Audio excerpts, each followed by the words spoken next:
So I was talking to you about the antibiotic production, which is connected to the physiological kind of growth of the microorganism on the agar medium. So we already discussed about the production of antibiotics with the onset of aerial mycelium and the spore formation. And as the programmed cell death starts appearing on the plate, the production of antibiotics starts. And it is observed that if the BLD genes are inactivated or they are removed from the organism, you will not see the aerial growth formation. And you might also not see the antibiotic production. Then there is one more set of genes, the WHI genes. These Y mutants, they produce aerial mycelium, but they do not produce spores. So again, there will be some problem in the antibiotic production, as we can see in the case of BLD mutants also. Now, when these organisms are grown in liquid medium, like you all understand that we do the fermentation process for antibiotic production in liquid medium by submerged fermentation technology. Most of the antibiotics are produced as for submerged fermentation technology. So these filamentous organisms, they give different kind of appearance, different kind of pattern in the liquid medium. Most of them grow as balls, small beads or small balls. And this is also related to the kind of antibiotic production. Like some organisms such as Streptomyces evermylitis or Streptomyces silicola. These two organisms are very famous for production of the antibiotics, and they produce antibiotics like ivermectin and actinodin. And for them, if the pellet formation is observed, then only you will see good amount of antibiotic production. But in some cases, if you are able to see the pictures on the bottom side of my slide, the one on the left, extreme left, and the one on the extreme right, here the actinobacteria are growing in beaded form. The right one is tightly packed bead form, and the left corner is loose beads. This depends on the type of strain which we have selected. And the one in the center, please concentrate on the picture which is in the center. This one, if you see properly, you'll see fragmented growth, the flakes of the organisms present in the liquid medium. So some organisms grow as these flakes in the liquid medium, and organisms like Streptomyces venezuelae, this will produce chloramphenicol if it is growing in this kind of a fragmented pattern. So it depends on the pattern of growth, it depends on the genes present inside this organism, and most of them are produced as secondary metabolites in the stationary phase, but some antibiotics starts getting produced in the beginning of the stationary phase, maybe before the transition period starts, when the exponential growth ends and this transitional period starts. In these cases, the antibiotics will be produced by the fragmented organisms, the organisms which appear in flakes in the liquid medium, whereas those which are completely secondary metabolism related, you will see the antibiotic production in the beaded form in the medium. These things are important when you scale up your production process, and if your medium composition is not favoring the kind of growth which we require for the production of the antibiotic or the bioactive compound, you lose that kind of yield, you lose the kind of yield you want. Then now featuring about actinomycetes to from a point of view of their genome, they have the largest genome size, 8 MB long. Actually, the actinobacteria, they are wide variety of organisms, and they range from around 5.56 to 9 up to 10 MB genome size. Whereas other free-living bacteria, they commonly worked upon organism which you all must be dealing with. For example, E. coli. It has around 4 MB genome size. So it is twice as that of a typical organism. And because of this, now you've been hearing about this statement that actinobacteria produce 1/3 of the antibiotics present in the market, which accounts to a large number. this whole complete group of bioactive compounds or natural products which are available in the market, they're produced by either unicellular organisms or the fungus or the actinobacteria. But the major share is of actinobacteria, and now you'll come to know why the major share is from actinobacteria. They have a potential of producing the lead structures, extraordinary potential for producing these lead structures. And out of the 60% of the antibiotics which are available in the market, which is accounted by the actinobacteria, among that, around 80% are being produced by streptomycetes. 80% of the share which is owned by actinobacteria is produced by streptomycetes. Why this?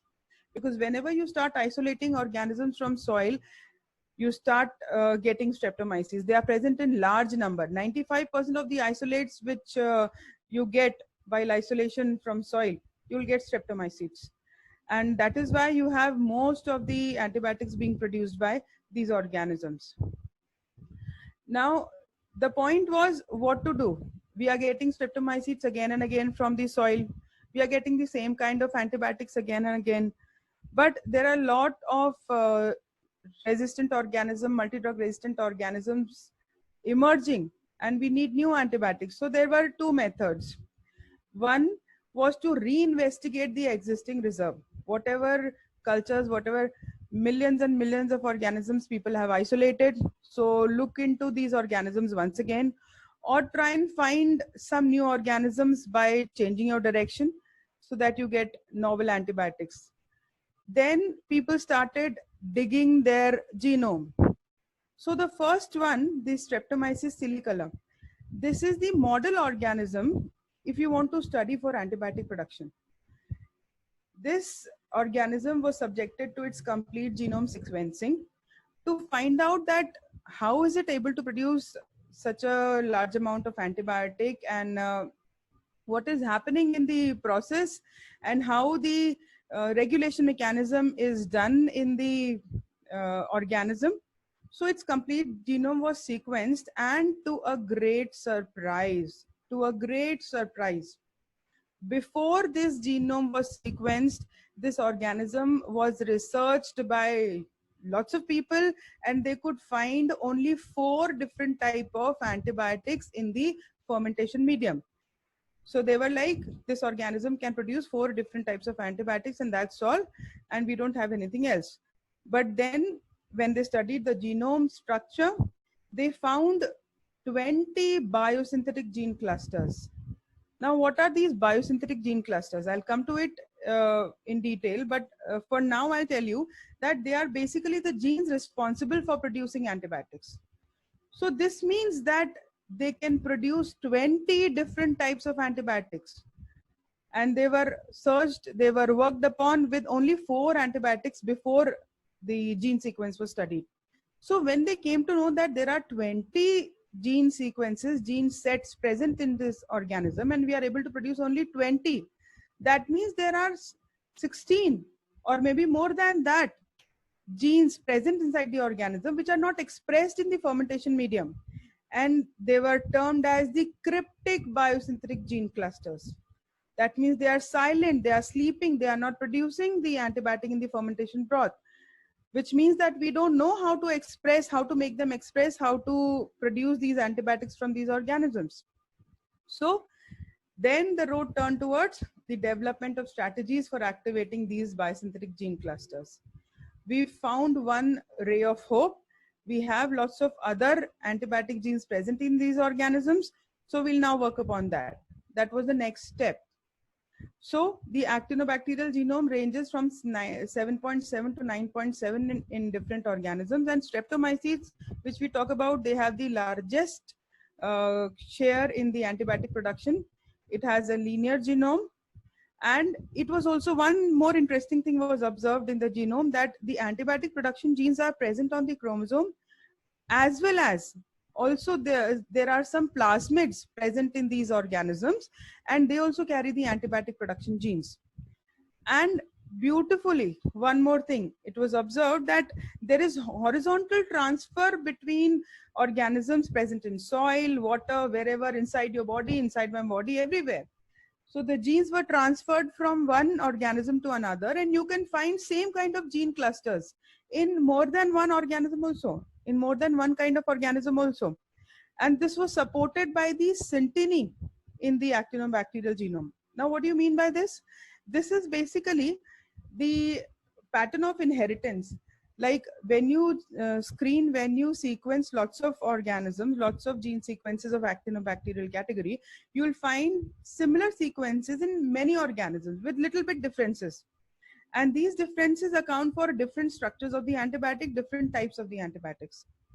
So it was conserved in the metabolic genes in numerous organisms, and this again helped, that this again explained that us that they've been evolving, and they've been carrying and passing on these genes to their further generations, future generations. The as we all know that we don't very easily move towards the helpful organism. We are more scared of the microorganisms, that they'll be causing diseases to us, they'll be causing problems to us. So we have two extremes, the streptomyces, which are very useful, and the mycobacterium, which is very harmful.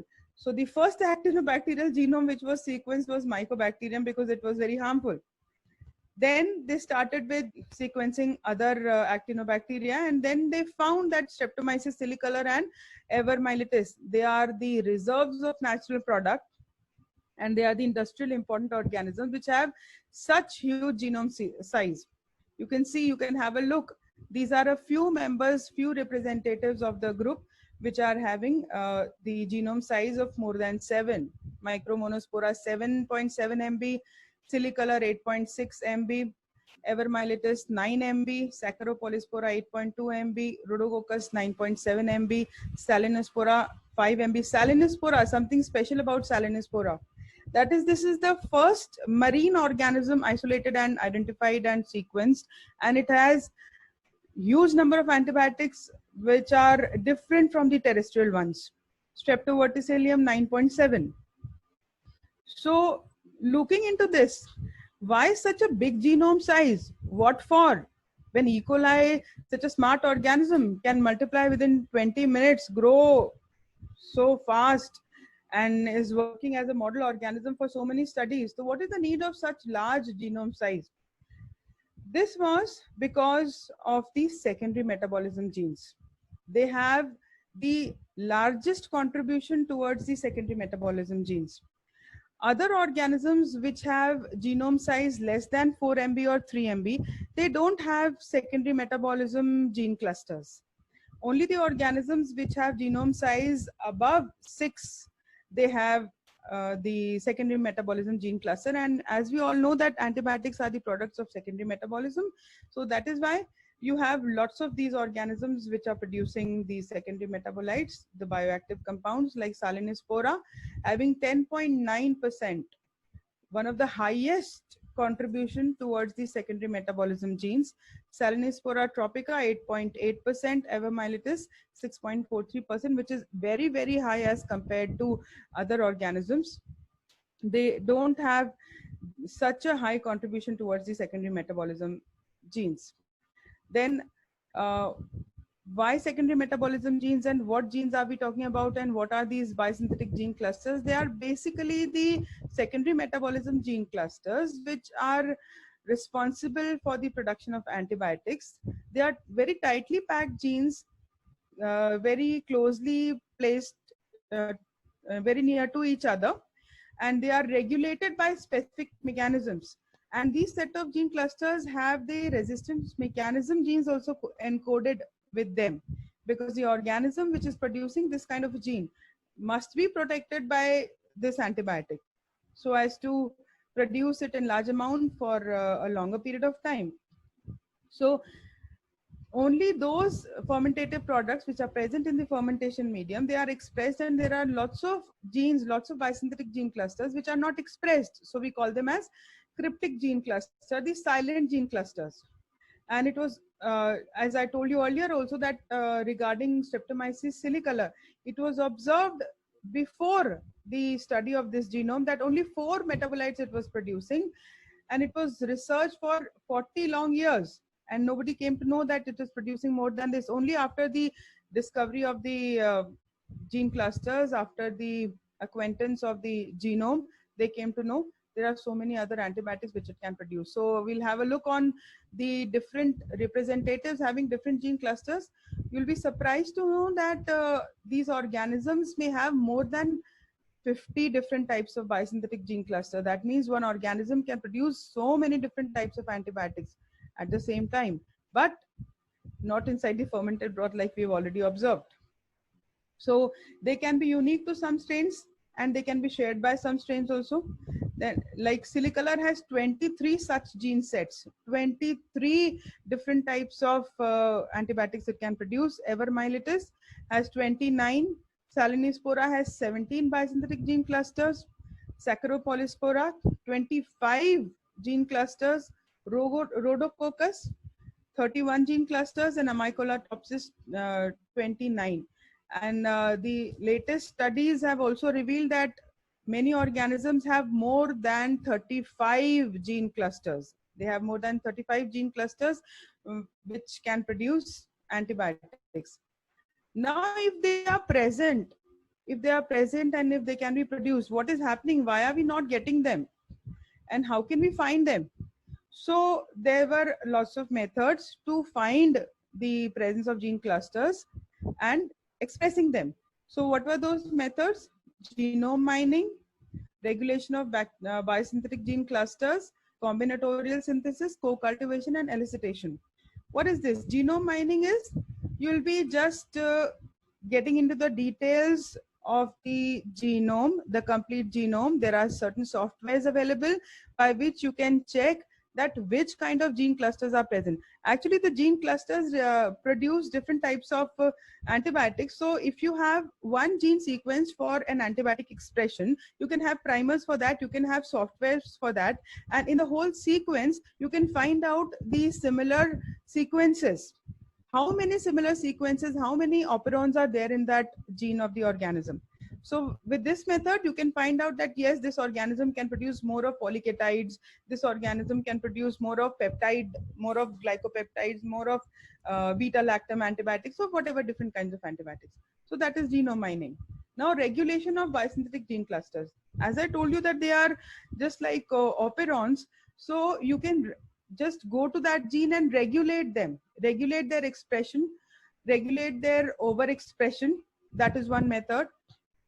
Combinatorial synthesis. What is combinatorial synthesis? This involves something like metabolic engineering. That there are a set of, this is basically being done these days with the polyketide antibiotics produced by Amycolatopsis, that you have a chain of reactions where you synthesize that complete antibiotic in a long stepwise reaction procedure.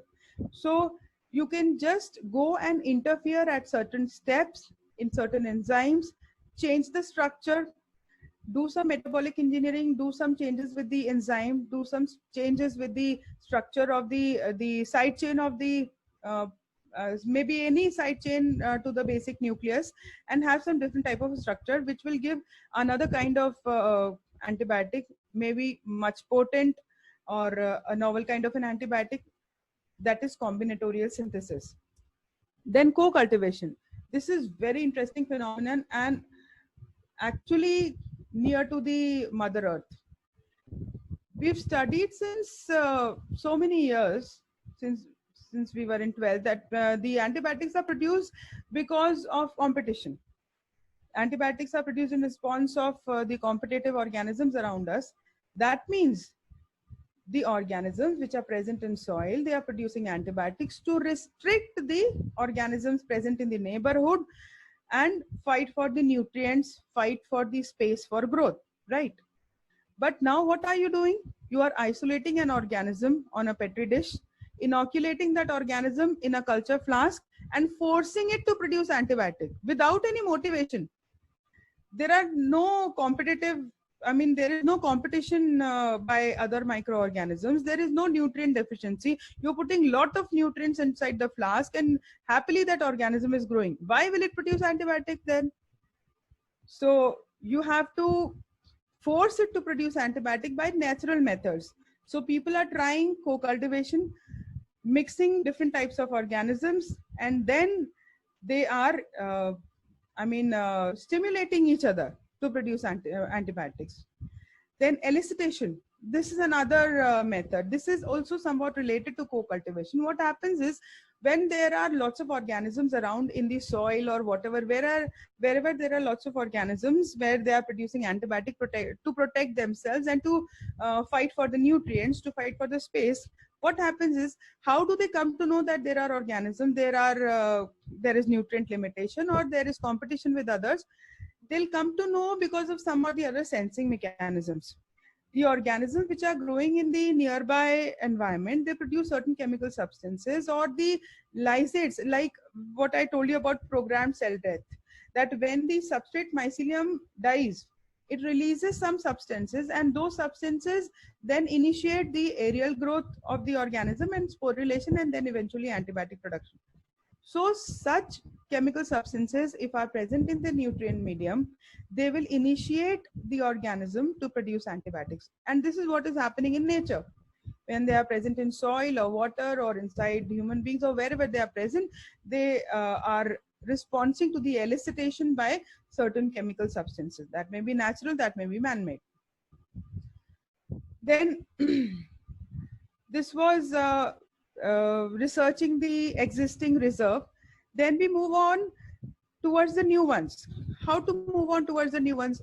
Lots of soil organisms were already explored. Amit sir?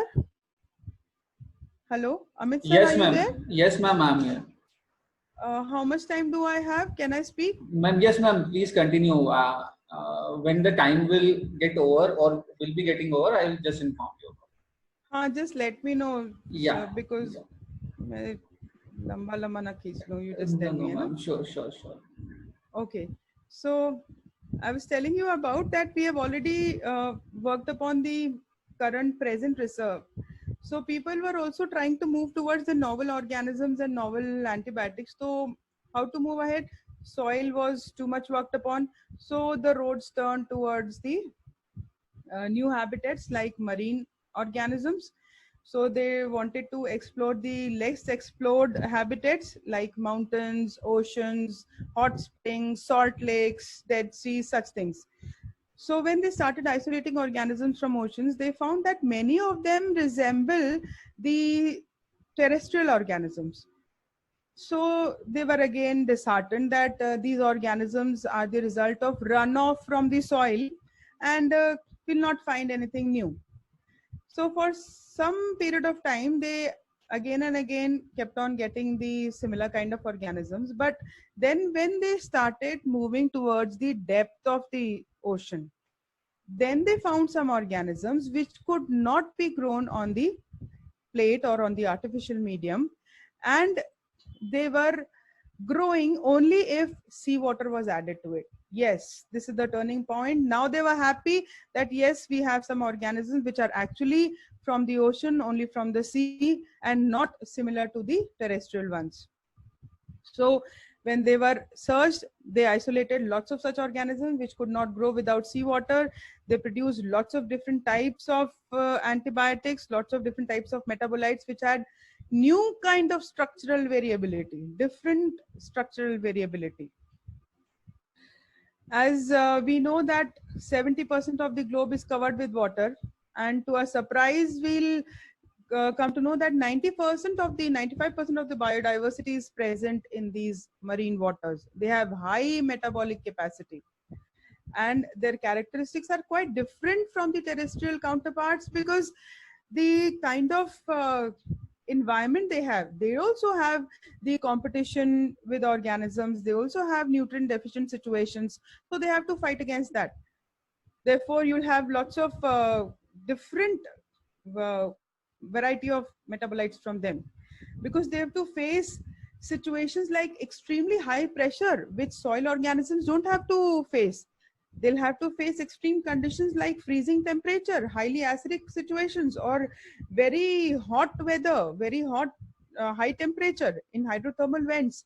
So the structure of the organisms, the kind of antibiotics they were producing, that was entirely different from the antibiotics or metabolites which were being produced by the organisms of the soil isolates. So this was a new happy method. And with this kind of method, we'll come to one stage where you'll find expanded actinobacteria synthesizing machinery, where you have, these are very few which I have listed on this slide. You have all the aminoglycosides, beta-lactams, beta-lactamase inhibitors, angiocyclins, ansamycins, anthracyclins, chloramphenecols, macrolides, all kind of antibiotics, all categories. It has not kept even one metabolic process of a microorganism which it can interfere with, which it cannot interfere. Like you all have studied that beta-lactam kills the organisms by inhibiting the cell wall synthesis, or some antibiotics inhibit by protein synthesis or whatever. So name the kind of metabolism which is occurring inside a pathogenic organism, and you'll find one secondary metabolite being produced by the actinobacteria which can hinder it, which can stop it. The only thing is we'll have to go into the detailed study which one is producing what. So we have talked enough about the antibiotics. Actually, we wanted to study about the actinobacterial fermentations. Now, what that if you want to go on with fermentation with actinobacteria, you can produce n number of different types of products. So the next category is the steroids. What are these? You all know that steroid hormones are very essential for our normal functioning and physiology of your body, and they are also applied for preventing lots of diseases. In various pathological conditions such as endocrinology, oncology, rheumatology, or gynecology, you require lots of steroid drugs. And they are, the most important thing, they are very strong anti-inflammatory agents. And you must have heard in this situation of COVID-19, anti-inflammatory agents are wanted, they are required in such situations also, because in the later stages where the patients become critical with this virus, the harm to the body is not because of the virus, but because of the huge inflammatory response. That inflammatory response actually kills the patient, whosoever is dying. So we have to stop that cytokine storm, we have to stop that inflammatory response, and that can be done with the help of certain steroids, but definitely guided by the doctor. Actually, steroid transformations, what do you mean by this? You have lots of steroid drugs available in the market, and these drugs can be synthesized. They can be chemically synthesized, but it's a very long procedure and you will require lots of enzymes in this. So there are certain organisms which can do this work. You just take the starting material, like for example, phytosterol, stigmasterol. There are certain starting materials. You can take those starting materials, cut the side chains from those starting materials and convert them into steroid hormones or steroid drugs. Because otherwise, doing it by chemical synthesis, it will be a very long steps and it's not feasible. Organisms are doing it on the cholesterol, the phytosterol, the stigmasterol. These things are being used as basic carbon sources by microorganisms. And when the microorganism, the actinobacteria, when it uses these sources, it just chops off all the functional groups. It chops off the side chain as well as the ring. You've seen the structure of cholesterol. So the steroid drugs are based on the cholesterol structure. So these organisms, the actinobacteria, especially Nocardia, Rhodococcus, Mycobacterium, Amycolatopsis, Glycomyces, Streptomyces, lots of these organisms, you can just tame them and have them doing the steroid transformations of your kind. Whatever drug you want to synthesize, you can program them accordingly and have these steroid transformations. Then probiotics. What is this now? You all must have heard about probiotics, that the organisms which are used for keeping your good health, they are beneficial for you, they are beneficial for your nutrition, and the best thing is they provide competition to pathogens and will not allow you to catch disease. So the biggest point here is these actinobacteria, they are not going to harm you. They will be present in the environment. They will be producing antibiotics. They'll be killing the pathogenic organisms around, and increasing the nutritional value, because they have lots of enzyme being produced, and whatever is present in the vicinity, that will be degraded into simpler forms. So this property is adopted by lots of commercial systems. What commercial system I'm talking about here is basically aquaculture. When you talk about aquaculture, you have to take care of the health of the fishes. They should not be infected by certain pathogens, so that, I mean, the productivity is reduced or you transmit infections to the human beings, so all that stuff.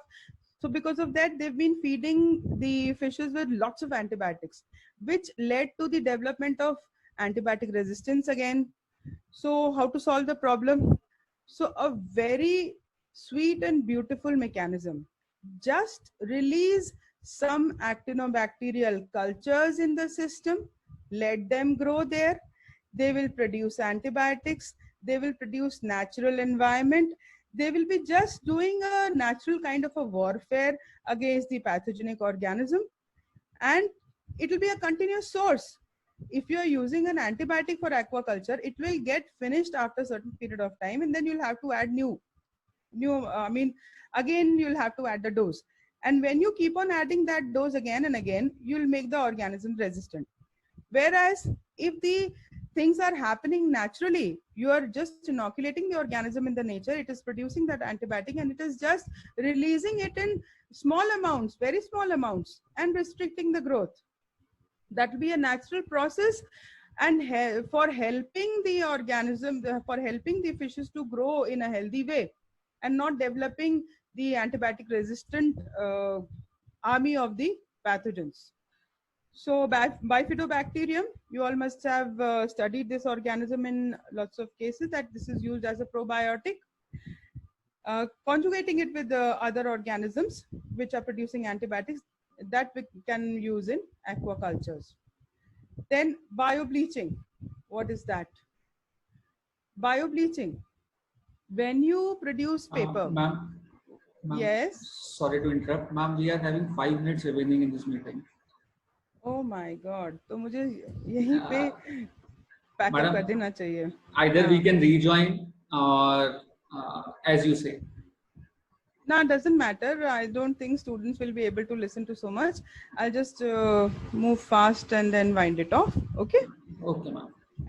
Okay. So biobleaching, basically when you synthesize, when you produce paper from the wood pulp, you have to remove the brown color of the pulp, that is of lignin.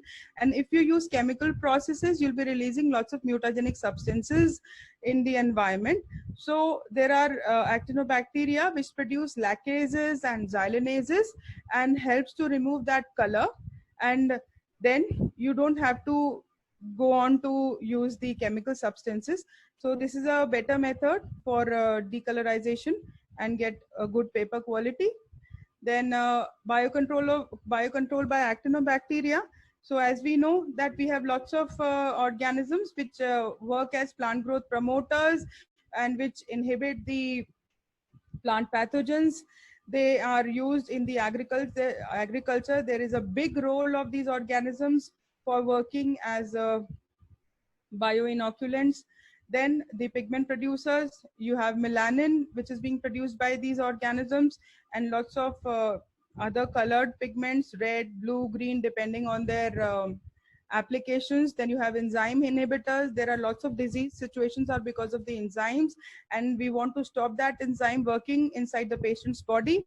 So these organisms produce numerous enzyme inhibitors by which you can treat these diseases.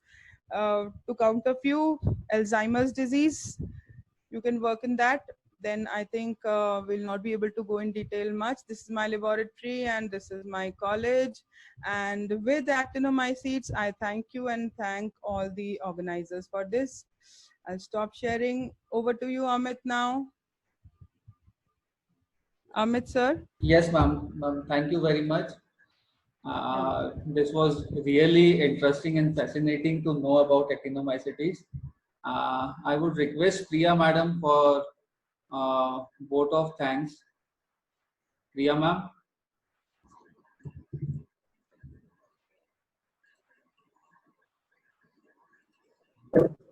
Thank you, Amit sir. It already gave me the goosebumps.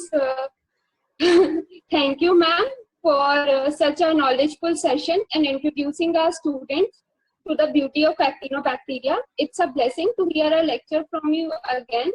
And it reminded me the days when you taught me various things about actinobacteria and microbiology that helped me to grow and so for our students to develop interest in these fields after your session.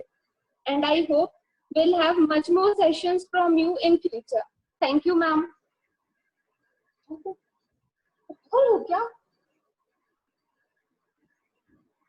Thank you very much, ma'am. Sorry, ma'am. You have.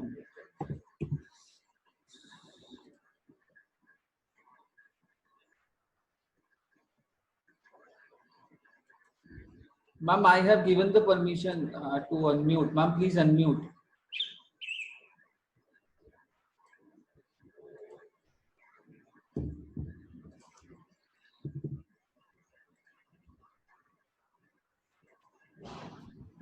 Yes, done now. Thank you so much. Thank you, Amit. Thank you, Naveen. Thank you, Priya, for this session. I hope it must have benefited the students. If they have any questions, they can talk to me whenever they want. They can send the questions to me personally also. Thank you so much. Thank you very much, ma'am, for giving your time and sharing the beautiful things with us. Thank you very much. Okay, okay.